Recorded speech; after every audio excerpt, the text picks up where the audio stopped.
कथा आणि कथा, ती माझी कथा, ती तुमची कथा, आपली कथा, मनातील व्यथा, कथा आणि कथा. विसरल्या खूप गोष्टी,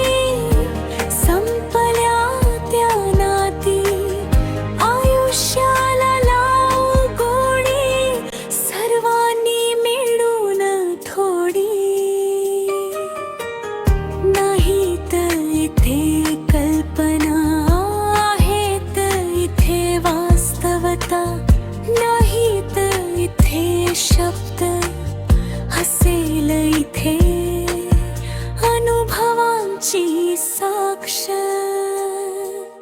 ही कथा नाही, ही व्यथा नाही, ही नोंद आहे प्रवासाची, ही भाषा आहे जगण्याची. कथा आणि कथा, ती माझी कथा, ती तुमची कथा, आपली कथा, मनातील व्यथा, कथा आणि कथा.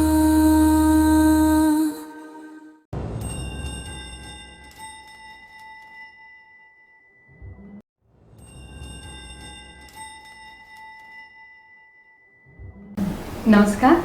अनुकूल लाईफ फाउंडेशनमध्ये तुमचं सर्वांचं खूप खूप मनापासून स्वागत आहे. खूप छान प्रतिसाद मिळतो तुमच्याकडून. माझ्या स्टोऱ्या सगळेच बघतात, सगळेच ऐकतात, त्याच्यामुळे मला आणि प्रोत्साहन मिळालेलं आहे तुमच्याकडून. खूप खूप बरं वाटतं. वेगवेगळे अनुभव, वेगवेगळ्या स्टोऱ्या घेऊन मी तुमच्या समोर येत आहेत, आणि तेही वेगवेगळे पाहुण्यांना घेऊन, पाहुण्यांसोबत. कसं असतं ना, आपले अनुभव, आपल्या गोष्टी कोणाला तरी ऐकवावा असं आपल्याला वाटत असतं, पण ऐकणारं कोणी नसतं. कारण ती कथा, ती प्रथा जवळजवळ बंदच झाली हो.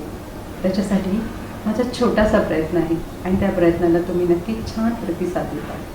आज आपल्याकडे पाहुणे आलेले आहेत, ते आपल्याबद्दल सांगतील आणि त्यांची स्टोरी किंवा त्यांच्याकडचा विचार ते तुमच्याकडे शेअर करतील. नमस्कार. नमस्कार. मला तुमच्याबद्दल थोडीशी माहिती, आय मीन मलाच नाही, आमच्या श्रोत्यांना सुद्धा तुमची माहिती थोडी सांगाल का? माझं नाव सुधाकर अधिकारी, इथे आर्केडमध्ये राहतो. तुमचं गाव कोणतं? माझं गाव आग्राव, चौल आग्राव. अच्छा. अलिबाग तालुका, जिल्हा रायगडमध्ये येतं. ओके. हां. आणि चौल हे असं एक स्थान आहे, इथे राम दर्शन घेऊन गेले. पद्मावतीचं मंदिर आहे, आणि त्याला एक पुण्यभूमी म्हणून लोक असं मानतात. म्हणजे थोडक्यात काय ते तिकडे रामानी तिकडे म्हणजे पावनच केली जागा. हो हो. बापरे, मस्त. त्या परिसरात 360 मंदिरं आणि 360 तळी होती, आणि असं सुसंपन्न, सुपीक आणि हिरवगार असा तो भाग आहे. वा, खूप छान, खूप छान. तुम्हाला तुमच्या लहानपणी तुमचे आई वडील किंवा तुमची आजी आजोबा असं तुम्हाला कोणी स्टोरी सांगत होतं का? असं काय आठवतं? मला वडील सांगायचे. अरे बापरे. लहानपणी काय वाटतं तुम्हाला? आणि मग मी आणि दुसरी घरातली इतर लोक सुद्धा, आमचं कुटुंब त्यावेळेस 42 लोकांचं होतं. बापा, 42. रेशन कार्डवर 42 नावं होती. बापरे. एकत्र कुटुंब. आणि ती बरीच मुलं वगैरे सुद्धा. वडील सांगायची त्यांनी हे चांगले होती, तर ते सांगायला बसले काही मुलं यायची, आमच्यासारखी छोटी मुलं वगैरे ऐकायला. फार छान वाटायचं. कसं वाटतं ना ते आपलं लहानपण आणि आपलं ते हुंदडपणा. काही वेळेस ऐकता ऐकताना झोपू जायचं. आता कोणी तुम्ही सांगता का स्टोरी अशा तुमच्या घरात वगैरे? नाही. असं पण तुमच्याकडनं स्टोरी किंवा तुमचा अनुभव ऐकायला मला नक्कीच आवडेल. नक्कीच. अनुकूल लाईफ फाउंडेशन एक छोटंसं चॅनल आहे, त्या चॅनलवर तुमचा चेहरा किंवा तुमची स्टोरी आली तर तुमची काही हरकत नाही, माझी हरकत काही नाही. अरे थँक्यू, खूप बरं वाटलं. मग तुम्ही तुमचा अनुभव किंवा तुमची स्टोरी जी आहे सांगणार? ओके. Please please. हे माझं जो संदेश देणार आहे तो देव देवाऱ्यात नाही, अशा पद्धतीने आहे. आणि ही गोष्ट मी कुठेतरी वाचलेली आहे आणि तीच तुमच्या पुढे म्हणली आहे. आपल्या परिसरात नेहमी चांगल्या गोष्टी घडत असतात, घटना घडत असतात. त्यातली एक घटना जी आहे, जी आनंद देणारी आहे, दुःखद घटना पण नंतर आनंद देणारी आहे, अशा पद्धतीने झालेली आहे, ती आपल्या पुढे मी मांडते. माझा मित्र विश्वास हा ब्रेन हॅमरेजने एक्सपायर्ड झाला. म्हणजे हॉस्पिटलमध्ये, बॉम्बे हॉस्पिटलमध्ये ॲडमिट केलं होतं आणि डॉक्टरांनी भरपूर प्रयत्न केले, अथक प्रयत्न केले, पण त्याला काही यश आलं नाही. तर त्यामुळे डॉक्टर पण समाजसेवक असतात, त्यांना सुद्धा रुग्णांची हे असते. शेवटी यांचे काय अवयव वगैरे आहेत, तर अवयव जर दान दिले तर कोणाला खूप मदत होईल, गरजू लोकांना मदत होईल, अशा पद्धतीने. तर ते डॉक्टर बाहेर आले आणि त्यांच्या मिसेस, म्हणजे जे वारले विश्वास, त्यांच्या मिसेस आणि मुलगी होती सायली म्हणून. तर त्यांना विचारलं, काय तुम्ही तुमच्या पतीचं अवयव दान करू शकता, तुमची मान्यता आहे? तर केव्हा तरी असेच पती बोलता बोलता बोलले होते, आपण देहदान केलं तर फार चांगलं होतं.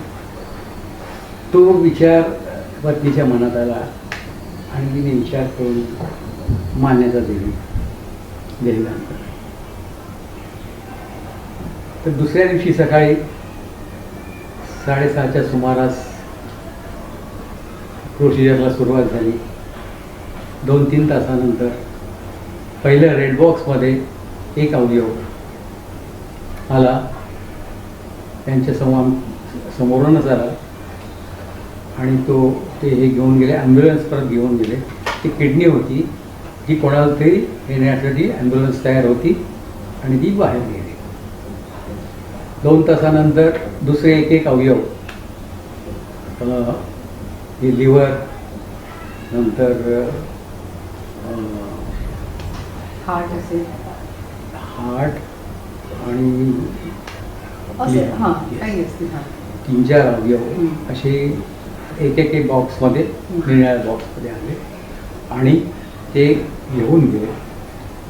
थोड्या वेळाने नर्सेस स्टाफ आणि ज्युनियर डॉक्टर्स आले आणि जे कॉरिडॉर होता त्या दोन्ही बाजूला उभे राहिले आणि तिथून नंतर त्यांचा देह आला विश्वासांचा आणि ते त्यांच्या ह्याच्यावर, देहावर जी गुलाबाची पांढरी फुलं वाहिली त्यांनी आणि तो निघून गेला. त्यावेळेस त्यांची पत्नीसुद्धा पत्नी आणि मुलगी खूप समाधानाने अशी वाटत होती, काय आपल्या पतीचं हा देहदान, अवयवदान केल्यामुळे गरजूंना त्याचा फायदा होईल. अशा तऱ्हेने हे तुम्हाला एवढंच सांगायचं आहे, काही आपलं जे जीवन आहे ते आपलं देणं पण आहे लोकांसाठी, गरजूंसाठी. तर तुम्ही असंच काहीतरी मनात आणा, निरनिळ्या स्वरूपात तुम्ही मदत करू शकता. त्यातली ही एक मदतच आहे गरजू लोकांसाठी. तर अशा स्वरूपात देव देवाऱ्यात नाही, तो देवाऱ्यातच नाही, सगळ्यांच्या स्वरूपात आहे. निरनिळ्या स्वरूपात तो देत असतो, मदत करत असतो. खूप छान. खरंच आहे, देव देव्हाऱ्यात नाही, नाही देवालय. म्हणजे ते तिथे जाग्यात, त्यांच्या जागेवर दिसत नाही, पण तो तुमच्यामध्ये आहे, आपल्यामध्ये आहे, सगळ्यांमध्ये आहे. एखाद्याला मदत करणं, मदत म्हणजे फिजिकलीच नाही किंवा पैशानीच नाही, तर नुसतं हसवणं सुद्धा देवाचंच कार्य आहे. कोणीतरी आपल्याला फ्रेश ठेवतं, कोणीतरी आपल्याशी चांगलं वागतंय, म्हणजेच काय, ते देवाचंच काम आहे. तेवढ्यासाठी देवालयात बसत नाही कधी, तो सगळ्यांमध्ये असतो. आताच बघा ना, देव आपल्या समोर बसलेला आहे. त्यांनी त्यांच्या मुखाने सांगितलंय की आपण कशी का असेना पण मदत करावी. यामध्ये त्यांनी अवयव दान केले, ही अशी त्यांनी मदत केली. म्हणजे देवच धावत आलेत ना, देवानेच तर आपल्याला वाचवलेलं आहे. खूप छान, खूप छान, मस्त वाटलं ऐकून. आणि नक्कीच Thank you, यामधून या मला नक्की बोलवलं त्याबद्दल थँक्यू. माझं सौभाग्य आहे तुम्हाला बोलवलं इथे आणि असे अनुभव मी शेअर करायला लावले. नक्की श्रोत्यांना हे तुम्ही केलेली स्टोरी नक्कीच आवडेल आणि ते नक्कीच लाईक करतील. आणि तुम्ही आलात, धन्यवाद, खूप छान. आपण पुन्हा भेटू पुढच्या गुरुवारी. तोपर्यंत ही गोष्ट लाईक करा, शेअर करा, सबस्क्राईब करा. गोष्ट बघायला विसरू नका आणि गोष्ट ऐकायला विसरू नका. सगळ्यांनी आपापली काळजी घ्या. धन्यवाद.